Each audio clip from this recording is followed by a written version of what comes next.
तर मित्रांनो, आज आहे दिवस तिसरा आमचा पुरीमध्ये आणि मागे बघू शकता भाविक येत आहेत. आता काय येत आहेत त्याचं रिझन तुम्हाला तिकडे बघितल्यावर समजेल.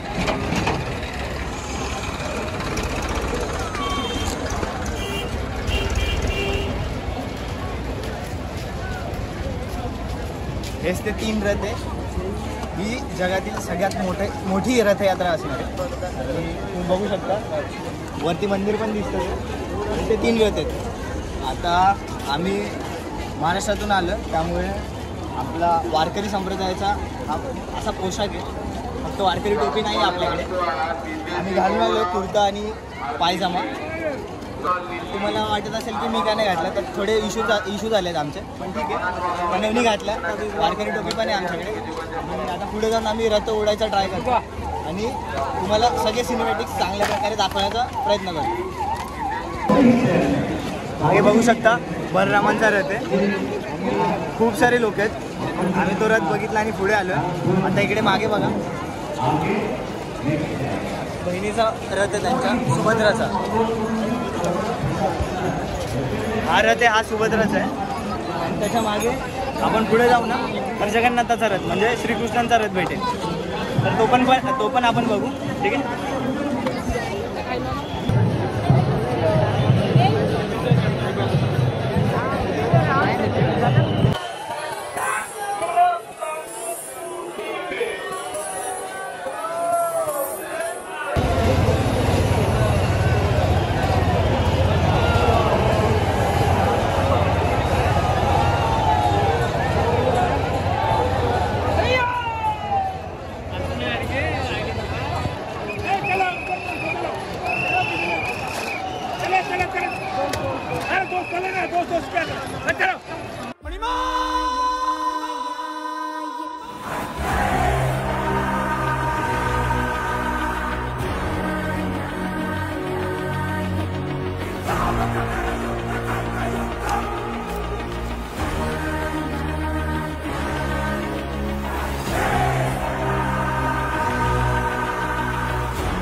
मित्रांनो 5:30 झाले आणि आम्ही जगन्नाथ मंदिर आत्ता बघायला चाललो.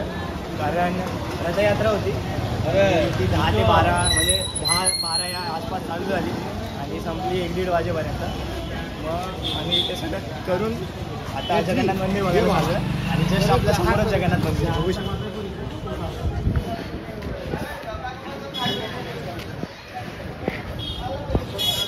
तर आता आपण सगळ्यात पहिले दर्शन घेऊ आणि त्यानंतर समुद्रावर जायचा प्लॅन केला आहे. बघू आता तो बीचचा प्लॅन कसं होतो आपला. आणि मग त्यानंतर मग नाही मग रॅपअपच होईल पूर्ण प्लॅन. त्यानंतर रात्रीचं जेवण वगैरे असेल, इथल्या लोकल डिशेस ट्राय करायचा पूर्ण प्रयत्न करू. जे जे मिळेल सी फूड वगैरे झालं आहे ते म्हणजे मागचे 2-3 दिवस आम्ही ट्राय करतो ते बाकीच्या गोष्टी. फक्त आम्ही अजून बाहेर फिश ट्राय नव्हते गेले. आता यावेळेस फिश पण ट्राय करून टाकू. सी फूड खायचं इनडायरेक्टली. आता बघूया. तर जगन्नाथ मंदिरसाठीच आलेलो आम्ही आणि रथयात्रेसाठी.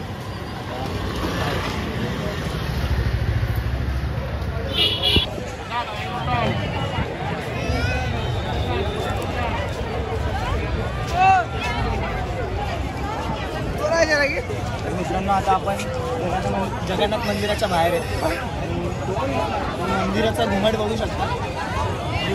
चक्र आहे त्याच्यावरती जो झेंडा आहे.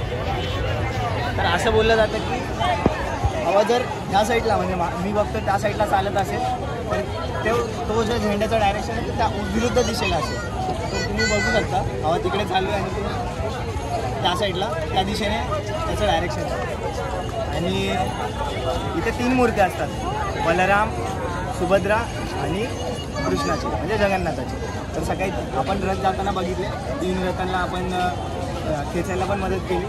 आता मंदिरात चाललो आपण दर्शन घ्यायला. आता जाऊया.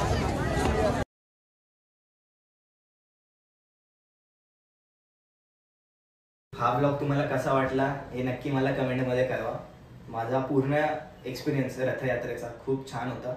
खूप मस्त फील झालं या रथयात्रेमध्ये. माझ्यासोबतच चेतन आणि प्रणव त्यांना पण खूप चांगलं म्हणजे असं एवढा चांगला एक्सपिरियन्स कधीच मी तरी घेतला नव्हता. माझा फर्स्ट टाइम होता महाराष्ट्राच्या बाहेर, तर खूप छान वाटलेलं आहे. आणि आमचा पर पर्सन खर्च 2,500 रुपये आला. त्याच्यामध्ये आम्ही स्टे इन्क्लूड केला नाही आहे, फक्त लंच आणि ट्रॅव्हलिंग इन्क्लूड केलं आहे. ते पण एकदम कमी खर्चात झालेलं आहे. तुम्हाला जायचं तर जाऊ शकता. आणि याच्यानंतर जर तुम्हाला पूर्ण पुरी टू महाराष्ट्र म्हणजे मुंबईपासून ते पुरीचा तुम्हाला जर ट्रॅव्हल गाईड पाहिजे असेल, तुम्हाला कुठे खर्च किती होईल काय होईल, तर तुम्ही नक्की मला कमेंटमध्ये सांगा. मी तुम्हाला तो ट्रॅव्हल गाईड बनवून देतो, ठीक आहे. आणि बाकी राहिलं गर्दीचं, गर्दी खूप होती. पण आपण मुंबईमध्ये राहतो, मुंबईमध्ये खूप गर्दी असते लोकल ट्रेन्समुळे, त्यामुळे आपल्याला खूप जास्त सवय आहे या गर्दीची. त्यामुळे आम्ही थोडेफार मध्ये रिस्की म्हणजे जे खूप गर्दी होती, मुंबई लोकल ट्रेनपेक्षा पण जास्त गर्दी असते, पण थोडीफार सवय झाली असल्यामुळे आम्ही मॅनेज केलं ते. तुम्ही जर कधी जाताय तर रथयात्रेला जा, पण स्वतःची काळजी घ्या. मी पण दमलो होतो, मला पण खूप म्हणजे श्वासोश्वासाचा प्रॉब्लेम होत होता, बट सवय असल्यामुळे आमचं ते मॅनेज झालं. आणि खूप चांगला एक्सपिरियन्स होता पुरीचा. तुम्ही पण नक्की जा. जय जगन्नाथ.